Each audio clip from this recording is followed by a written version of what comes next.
On the clearest of nights, when the winds of the Ethereum were calm and peaceful,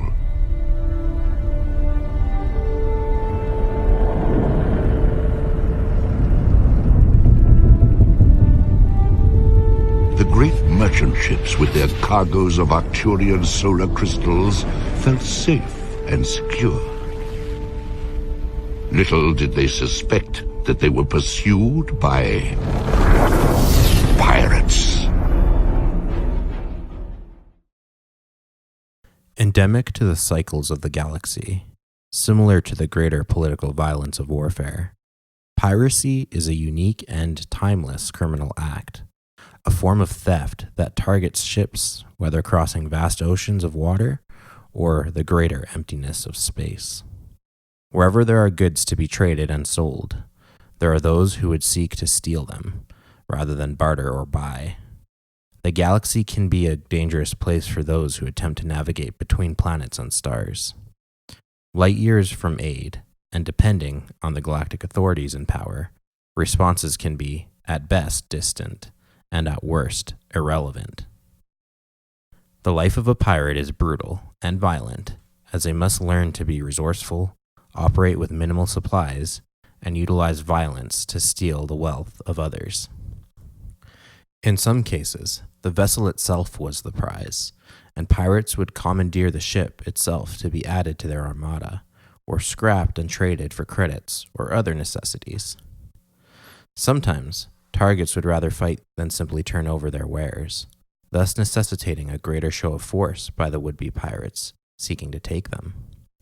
Even so, and even if the pirate wins, he will then have his own allies with which to contend, if he's not careful, as competition, and other roving pirate bands to deal with, who might want to take for themselves these ill-gotten gains.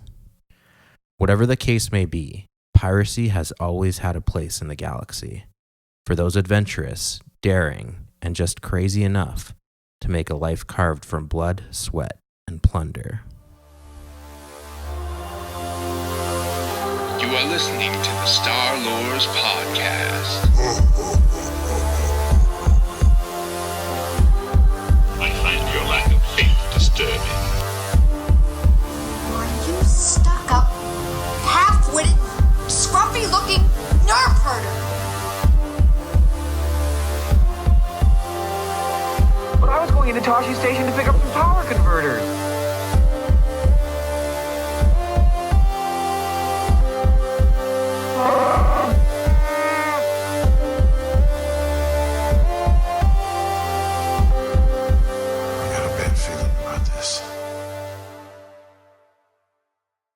Age of Piracy.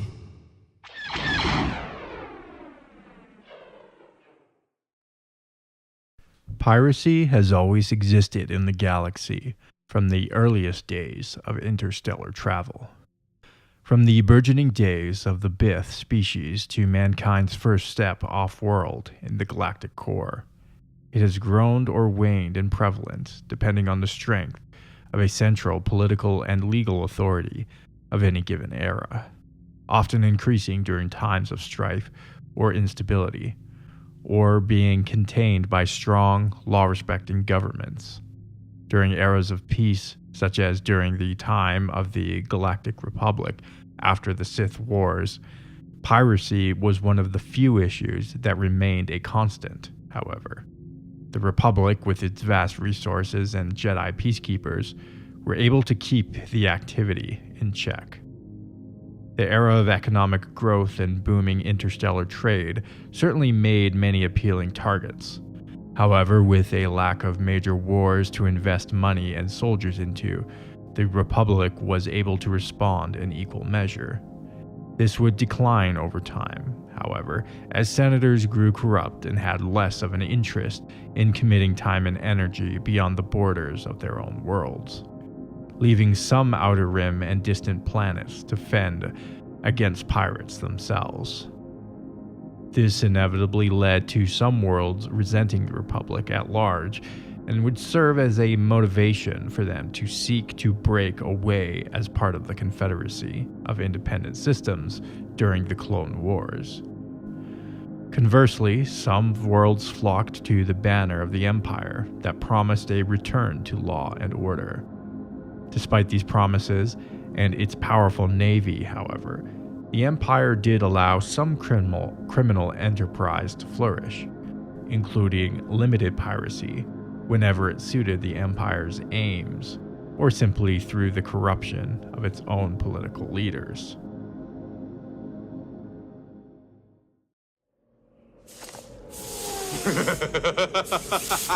How you doing, you old pirate? So good to see you. I never thought I'd get to see you again.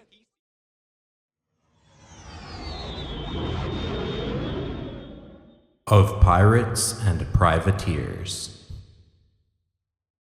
Not all pirates are crews of ill repute, or only there to make a quick credit. Sometimes, piracy is legitimized as a tool by a government to harass an opponent's ability to ship and trade. Both the rebellion and the Empire had turned to the utilization of privateers to attack and cripple one another. Privateers were civilians or vessels contracted by governments for paramilitary roles, essentially legalizing pirate operations under letters of marque and reprisal. A letter of marque and reprisal, often referred to simply as a letter of marque, served as the contractual agreement governing the operations of a privateer captain on behalf of the government. It outlined the terms, conditions, and limitations of the partnership, as well as the rights and responsibilities of both the privateer and the contracting authority. During the Galactic Civil War, the Alliance to Restore the Republic extensively employed privateers through this mechanism. Letters of marque could be issued by various high-ranking officials, including the Alliance Chief of State, Mon Mothma, her Chief of Staff, and Supreme Commanders of the Fleet, Ordnance and Supply, and Sector Commands. During the Galactic Civil War, the Rebel Alliance reluctantly employed privateers to disrupt Imperial shipping, despite mistrust of this mercenary nature. The Empire similarly utilized privateers under Palpatine's authorization, tolerated so long as they didn't directly interfere with Imperial interests. Following the Battle of Endor, the New Republic's use of privateers declined as Admiral Akbar, an opponent, gained influence. Many retired, while some persisted in raiding or joined the New Republic against the Imperial remnant. However, Imperial Moffs began issuing their own letters of marque. During the crisis of the Reborn Emperor, the New Republic again employed privateers, though by 11 ABY, privateering by both sides was nearly phased out. Privateer activity thrived in the Hapes cluster, often aligned with political factions. Prince Isolde pursued a Hapan privateer who killed his brother, while Han Solo once operated as a privateer in the region as well. Other governments issuing letters of marque included the allied Tion sector and the Centrality, with corporations like Tajco and Sarosub sponsoring privateer-like mercenaries to harass economic opponents as well.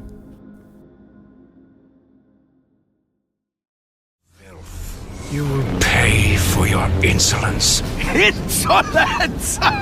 We are pirates! We don't even know what that means! Open fire!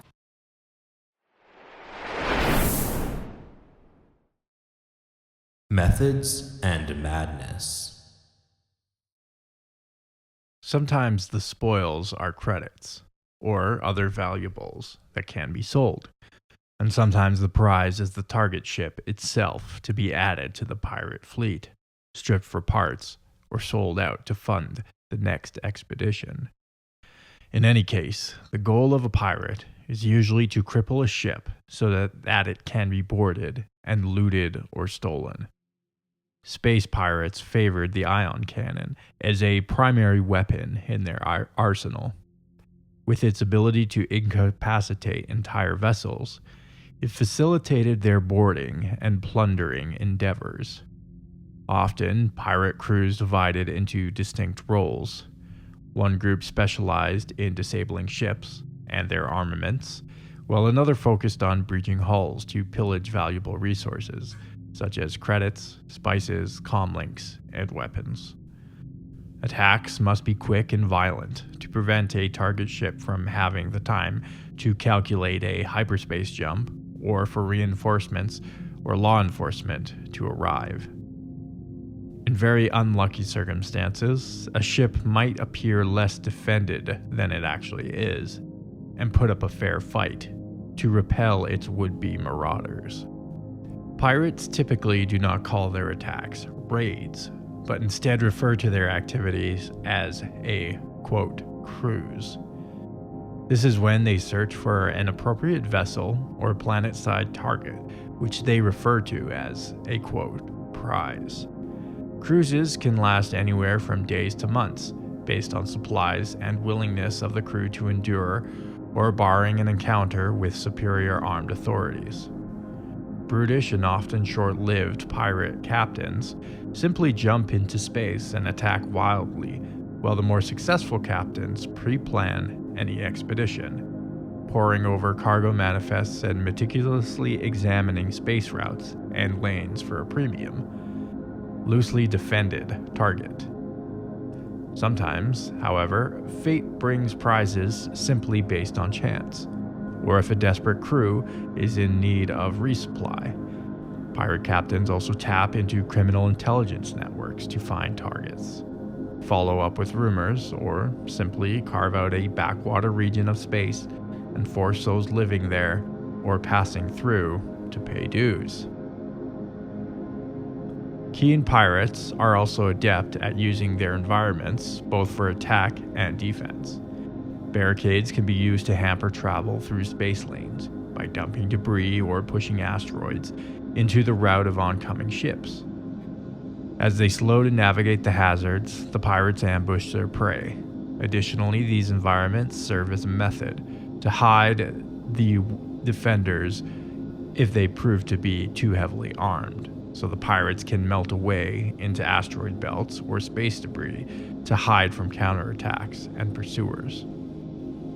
The dagger technique involves setting an ambush and planting or playing a saboteur against the prize vessel's crew, who will drop the ship out of hyperspace or otherwise cripple the ship at a predetermined location and time and allow the ship to be raided by their comrades.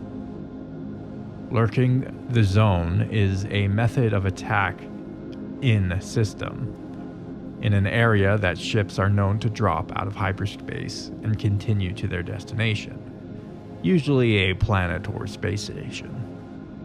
This can be very risky, however, as law enforcement or military retaliation is sure to come quickly from the destination, so speed in and out of the engagement is paramount. Dirtside raids are a term for an attack on a planetary settlement, usually targeted because of its weak or absent defenses.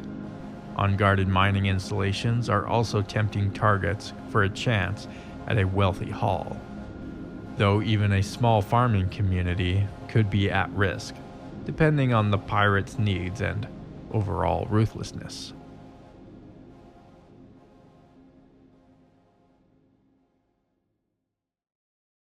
I smell profit! Nice, juicy, fat, warm profits. Well, we've secured the ship, but she seems deserted. Imbecile! That is the oldest trick in the book. The runs are probably hiding in the ventilation system. Oh, right. Didn't think of that. Why does that not surprise me? All that matters is you find the younglings and bring me the crystals. If anything gets in the way, kill it. But boss, they're just kids. They're just kids. When will they learn? In case you lack motivation, remember that on the black market, these crystals are priced. Cut throats and gold hearts. Despite piracy being galactically recognized as illegal, the morals and motives of the rogues were as varied as the individuals who partook in such deeds. Some pirates looted and pillaged with violence and terror, killing indiscriminately out of sadism and greed. Others found themselves as outlaws, but living by their own code of honor, and helped rather than hindered the Republic or the rebellion against more menacing foes. Pirate crews also ranged in size from one-man operations to entire fleets. The title of Pirate King or Pirate Queen was bestowed upon certain leaders within the pirate community as a symbol of their influence. Notable holders included the King of the Phosphora Belt Pirates, the Pirate Queen of Ando, and the Pirate Queen of the Veiled Sorority. During the Western Reaches operation, several pirates bearing this title aligned themselves with separatist holdouts. Zur 8, a former pirate and warlord, adopted the title after assuming control of the Kingdom of Kron, renouncing piracy to rule as a legitimate monarch. Similarly, the pirate Nim was sometimes referred to as Pirate King after seizing and governing the planet Locke. What do we have here? Who are you? More importantly, my friend, who are you? Now all that's left.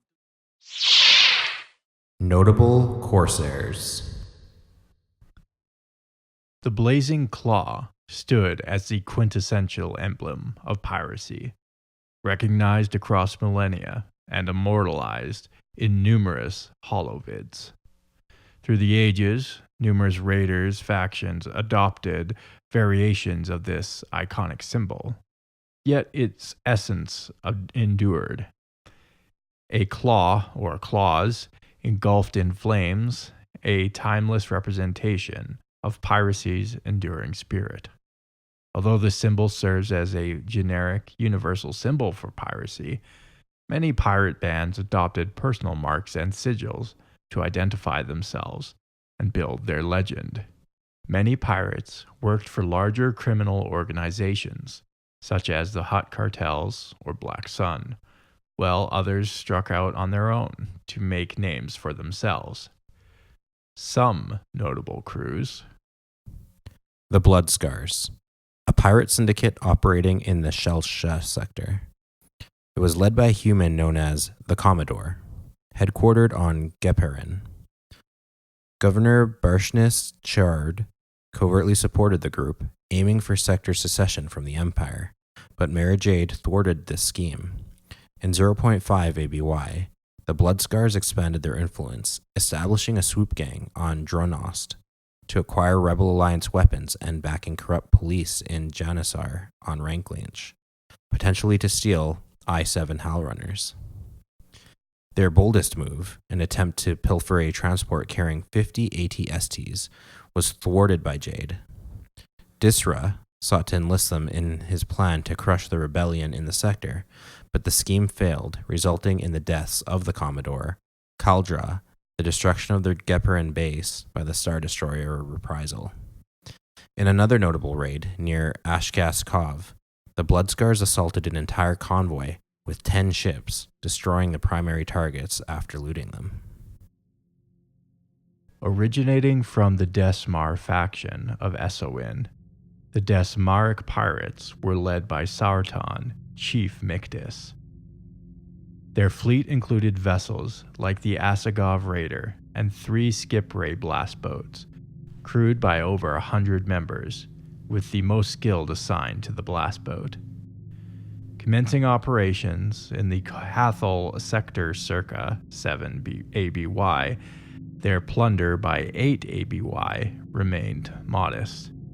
Supported by Krev Bombasa of Pembroke II, who supplied freighter travel plans for targeted assaults, Bombasa sought to manipulate the gang's leadership, notably undermining Mictus's confidant, Ginzet.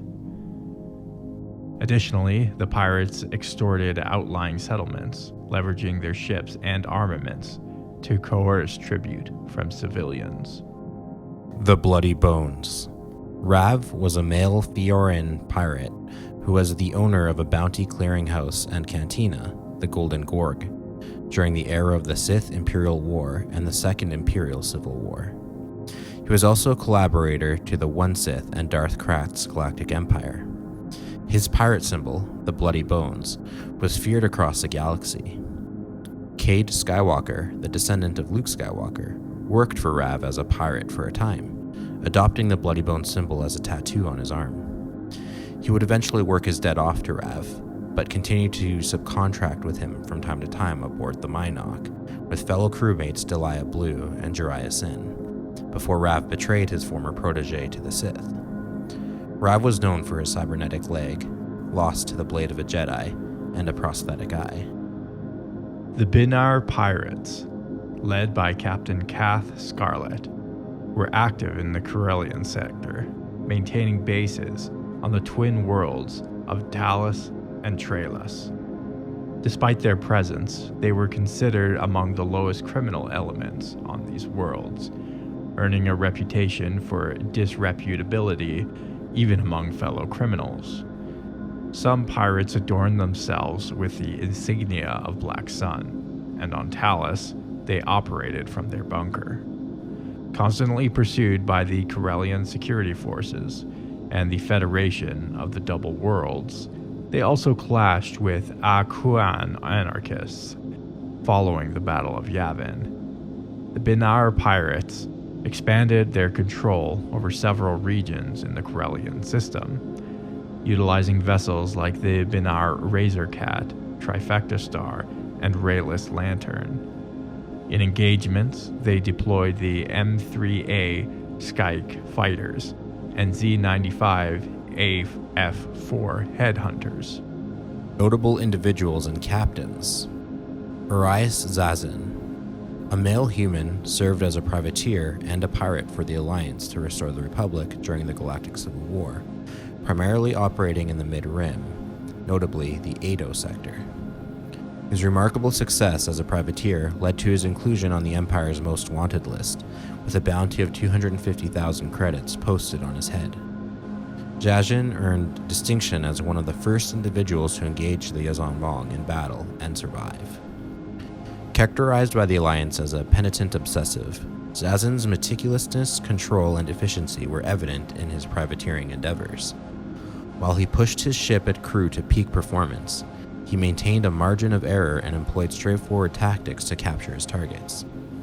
Governed by a strict code of conduct encapsulated in his, quote, dozen rules, he demonstrated unwavering dedication to his crew, even undertaking perilous maneuvers such as blind hyperspace jumps to ensure their survival against overwhelming odds. Zazin displayed a cunning as a pirate, orchestrating elaborate schemes to deceive and prey upon unsuspecting targets, including setting up a convoy service to ensnare unreconstructed Imperials. His tactical acumen enabled him to assess situations accurately and take decisive actions to ensure his survival. Hondo Onaka was a Weequay male, served as the captain of the Onaka Gang, a notorious pirate group operating on the remote world of Florum during the final years of the Galactic Republic. Born into poverty, Onaka was sold into slavery by his parents as a child. He eventually escaped captivity by stowing away on an off-world vessel, thereafter founding his pirate crew on Florum. Throughout the Clone Wars, Onaka's gang thrived by engaging in spice trafficking, kidnapping, and extortion.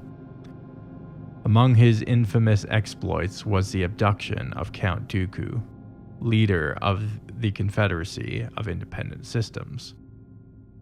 Recognizing Dooku's value, Onaka attempted to ransom him to the Galactic Republic for a substantial sum of spice.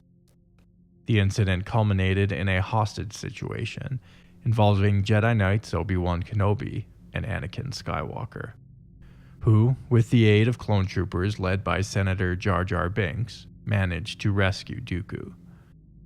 Subsequently, Onaka clashed once more with the Jedi on Felucia, where he faced resistance from a team of bounty hunters led by Sugi. Despite their efforts, Onaka and his pirates were repelled. During the Clone Wars, Onaka struck a deal to supply missile launchers to the rebel forces on Onderon at the behest of Skywalker. However, his base was later raided and destroyed by General Grievous, compelling him to ally with a group of Jedi initiates to escape. In 20 BBY, Darth Maul and his apprentice Savage Opress sought Onaka's assistance on Florum, only to be met with fierce resistance from Onaka and his loyalist pirates. Supported by Jedi Masters Kenobi and Adigalia, ultimately Onaka emerged victorious, defeating the Sith brothers and their bounty hunter allies. Ponda Baba, also known as Saw Ki, was a male Aqualish pirate known for his volatile temper. He formed a loyal partnership with Dr. Cornelius Evazan after rescuing him from a bounty hunter on Corellia.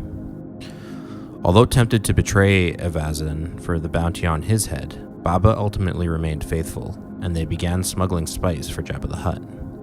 Their paths crossed with Luke Skywalker in Chalmun's spaceport cantina on Tatooine, where an intoxicated Baba initiated a confrontation. Despite Skywalker's attempts to avoid conflict, Baba attacked him, resulting in Obi-Wan Kenobi severing his arm with his lightsaber. In a failed attempt to replace Baba's arm, Evazan's medical efforts nearly cost him his life. They eventually parted ways, with Baba vowing revenge, though they later reconciled briefly. He spent years seeking a replacement arm, resorting to drastic measures, such as attempting to switch bodies with an Aqualish senator and raiding Naboo's top cybernetics facilities. Crimson Jack, also known as Redbeard to Han Solo, was the notorious pirate master leading a band of space raiders in the Outer Rim. Initially relying on gunships for their operations, Jack's gang stumbled upon a disabled Imperial cruiser post-battle of Top Rawa. Seizing the opportunity, Jack commandeered the vessel, significantly bolstering their piracy capabilities. With financial backing from Hutt crime lord Jabba the Hutt, Jack restored the cruiser, enhancing his raiding endeavors. Encouraging smugglers Solo and Chewbacca aboard the Millennium Falcon, Jack used a tractor beam to bring them aboard, plundering Solo's reward for rescuing Princess Leia Organa. Jack allowed Solo to depart with a tracer planted on his ship, planning to strike again later. Subsequently, Jack captured Leia and Solo, intending to ransom Leia to the Rebel Alliance. In a clever ploy, Solo and Leia deceived Jack into believing in a rebel treasury on Drexel. Escaping amidst the conflict with Drexel's inhabitants, Solo crippled Jack's ship and erased his star charts. In a showdown, Han outwitted Jack, ultimately defeating him in combat. Jack was known for his ruthlessness, employing brutal methods like the burning.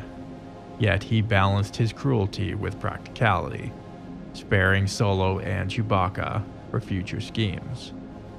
His aspirations extended beyond mere piracy, seizing opportunities like acquiring the Imperial cruiser to advance his ambitions.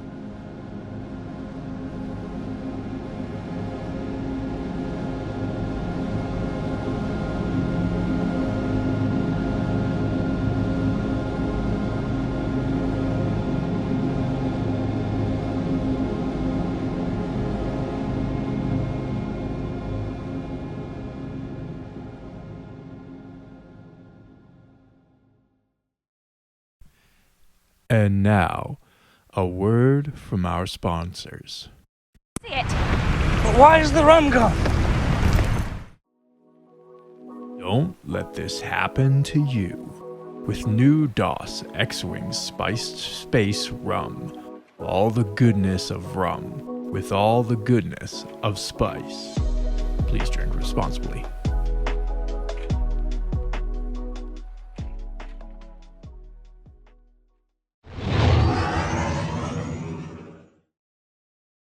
Welcome aboard the Millennial Falcon. This is Christian.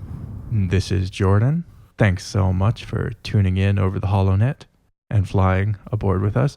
Hey, before we get into the discussion of this episode, I wanted to remind everyone, if you want to support the show, please follow us on all of our socials. We are on Instagram, Twitter, X, Facebook, and Discord. You can find all our links in the description, or just simply Google Star Lords, and I'm sure all our links will be on the first page. You can also give us a 5-star rating and review, or share the show with people who you think might enjoy it. We really enjoy this. This helps us get to more listeners. I believe Apple and Spotify are the two big ones where you can share, but I kind of want to pump up those Apple reviews a little bit more. So you Apple listeners, we got lots of Spotify, but I want a few more on Apple. Beyond that, also, you can support us financially if you want to send a few credits our way. We are on patreon.com/StarLords for just $3 a month, $3 a month. Come on, with all this inflation, it's not that much. We also don't want to have to resort to piracy to keep the ship running. Precisely. Don't make us. You can support the show and you get all the access to the bonus episodes and whatnot. And then what else? I think that's it. Also, if you had any fan fiction, music, Star Wars collections, anything related to Star Wars that you're into, submit it to us. We want to share it if we can, and promote the community and all that. I think that's it. Did I miss anything, Christian? No, I think that's it. Yeah, cool. On with the episode. Yes. Pirates. One of the promise I wouldn't do that the whole episode. It's one of the key ingredients to the mix that is Star Wars. You have samurai, you have sci-fi, 80s sci-fi. You have like Western, you have trucker, and you have pirates. It's true. It is one of those key ingredients to the mix that makes Star Wars what it is. Piracy has existed since forever, both in real life and in Star Wars, which makes sense. It's just banditry on boats or ships. Yeah. It is funny that it is it's a thing that will never go away. And both in real life and I think in the Star Wars mythos, right? Like for thousands of years, no matter how strong the government is, no matter how weak the government is, unstable or stable, it's just a matter of degrees of how bad it gets. Because everyone just wants to make a living robbing. Yeah, I think people forget like there's still piracy even today. Yeah. It's sort of something you don't really think about, but it does happen. It's probably not as frequent as it used to be, but and again, it increases in areas and places of instability, right? Places where there's rampant poverty, or places where the government is weak and there's no there's no security forces, right? And again, like it's pretty much just banditry on the waves.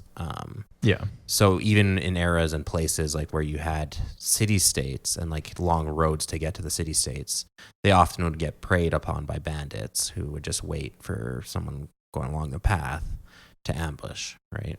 So it doesn't have to be on the ocean to be essentially the same practice. It's just whether or not you're using boats. Right.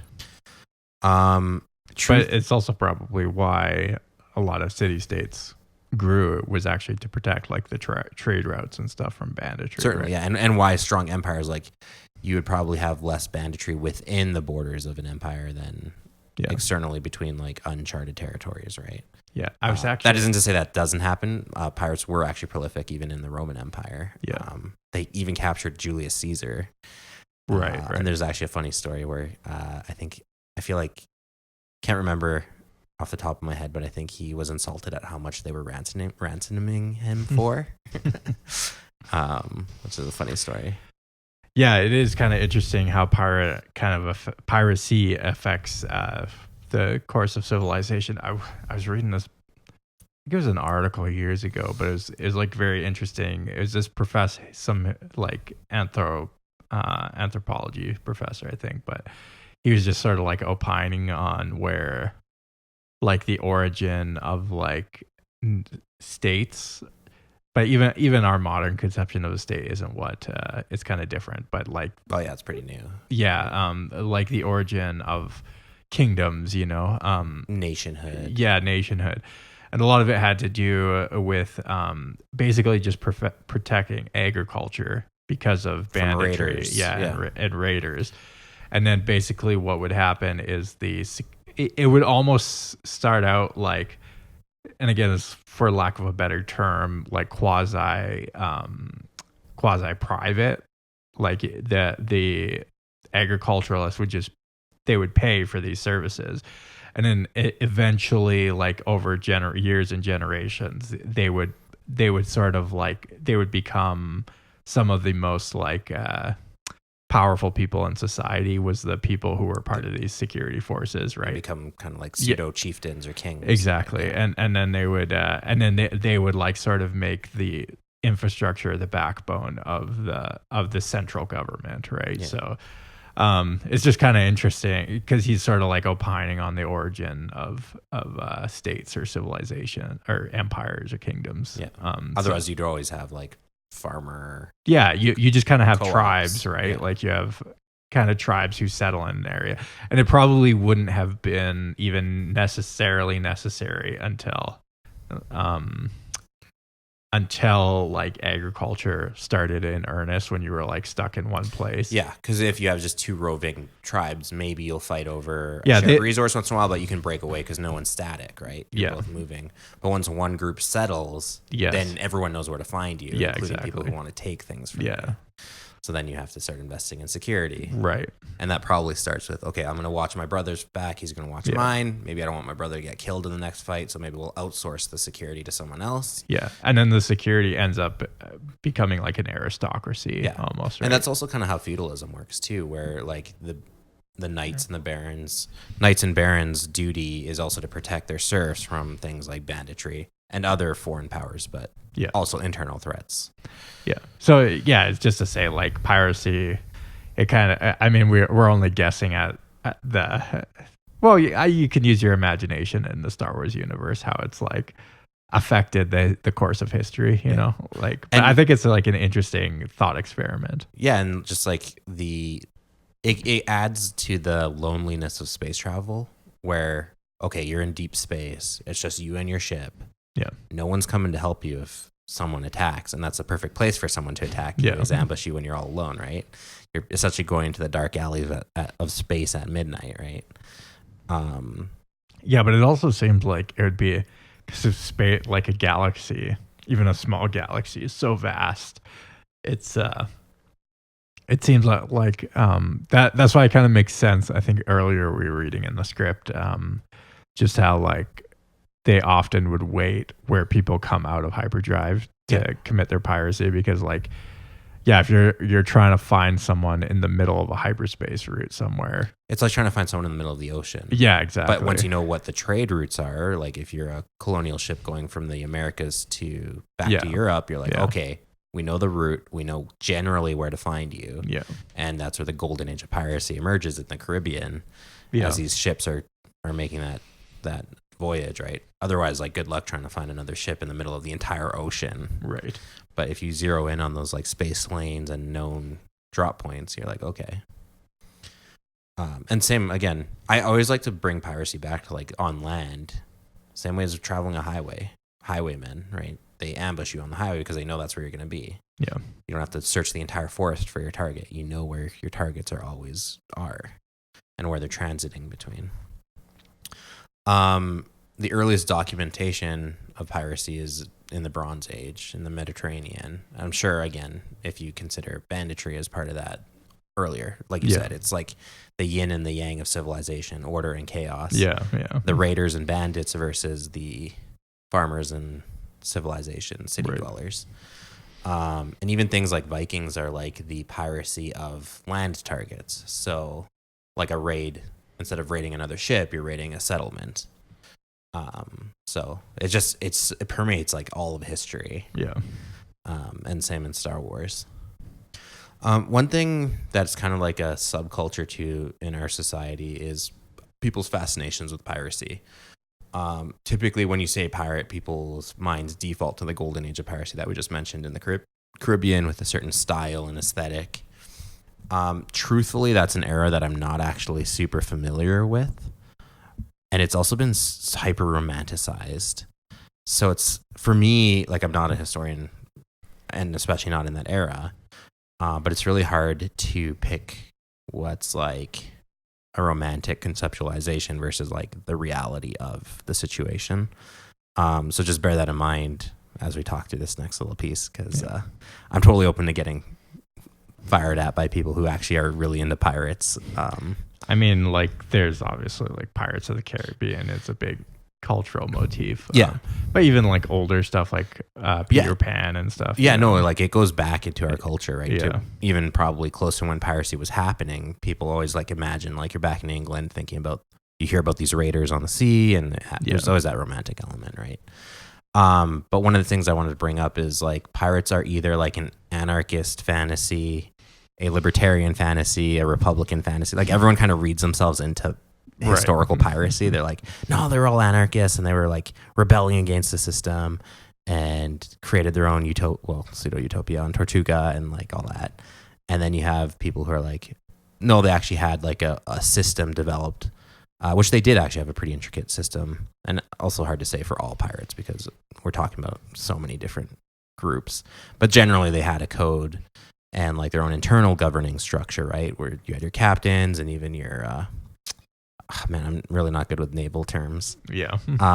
Whoever their like sergeant at arms or whatever they're called, had veto power against the captains. So it's a lot more egalitarian in terms of how they vote, especially compared to the society that they're coming from at the time. Again, like colonial Europe, where you had like very strong class distinctions. Yeah. A pirate would seem a lot more egalitarian and closer to us today than the society that they were coming from back then. But like I said, it's hard for me to pick apart what's actually true and what's like kind of a romantic reading into by people today. Yeah. In Star Wars, you kind of have a little bit of that. You have like your noble privateers and stuff who are like, you know, your lovable rogues, kind of Han Solo-ish type archetypes. Yeah. That play like a heroic role in the stories, but their job by definition is robbing people. Yeah. And then conversely, you have like really ruthless like villains that are pirates. And pirates serve as like a pretty good background villain when you don't want to have like a big enemy like the Sith or, you know, a big political conflict. It's always easy to just throw in pirates as like this ever-present threat. Gives the Jedi something to do during eras of peace, gives your like galactic security forces, which often are developed for exactly that purpose. When there's not like a big galactic war, is to fend off piracy. Yeah. So again, even in those eras of peace, there's still some action going on. But yeah, I mean, it's piracy in sort of. I feel like you know, that's not true. I was gonna say I feel like it's often depicted as very just like only criminal elements, not really organized. But then there is guys like Talon Card who are kind of, they're technically a mercenary, but he obviously has engaged in some piracy as well. Yeah. Also, I guess it helps sometimes to see as piracy. It can be a profession, but it can also just be an activity. Right? Yeah. Like you are an individual that engages in piracy when you're doing pirate stuff, but also like by trade, you could be a bounty hunter. By trade, you're an assassin or something else, right? Yeah. You're not always just pirating. Yeah. And you don't always have to pirate either. There's people that can get away from the lifestyle. So it's true. I guess piracy can also be a verb as much as I bet there's a lot of you pirates out there that are pirating games and music and TV. So there's your modern piracy. Yeah, it's all digital piracy now. It will never go away. Yeah, literally. Yeah. Yeah. On that note, that's all I got to say about pirates. Really cool niche subculture. I know there's people out there that are just really into pirates, and I fully expect to hear from you. And do let us know what you think, what your thoughts are, anything that we missed or you want to add. Also, if there's any like cool, like literal pirate stories in Star Wars that are about pirates, I'm not. There are plenty. Some of the characters we covered are like from. A lot of them came from like the 80s comics. Yeah. Which is like, they're the kind of weird ones, but they have a couple of the cool pirate stories. And then obviously like a Davy Jones locker in space. Yeah. Like again, those obvious heavy influences, right? Especially from that romantic pirate period of like film pirates, right? Yeah. But yeah, open to listening to your thoughts on piracy. Indeed. And is it a legitimate activity? Yeah. At least in Star Wars, they don't need peg legs. They can just get cybernetics. Yeah. I'm sure some still get peg legs. Ponda Baba, just for the aesthetic. Ponda Baba is a funny story because he's just like, everyone knows him. They might not recognize him by name, but he's a guy who gets his arm cut off at the canteen in A New Hope. Yeah. And pretty much his story from then on is him trying to get his arm or get an arm, and he goes to like wild methods to try and get it back. So it's just it's a good place for like silliness and like cool stories, and you could have really ruthless cutthroat pirates, you could have like high fantastical pirates. Like it's a pretty rich area that can be explored with any different way you want to take it, which is cool. Definitely. Well, like always, reach out to us, give us your best Star Wars pirate stories, and we'll see you later.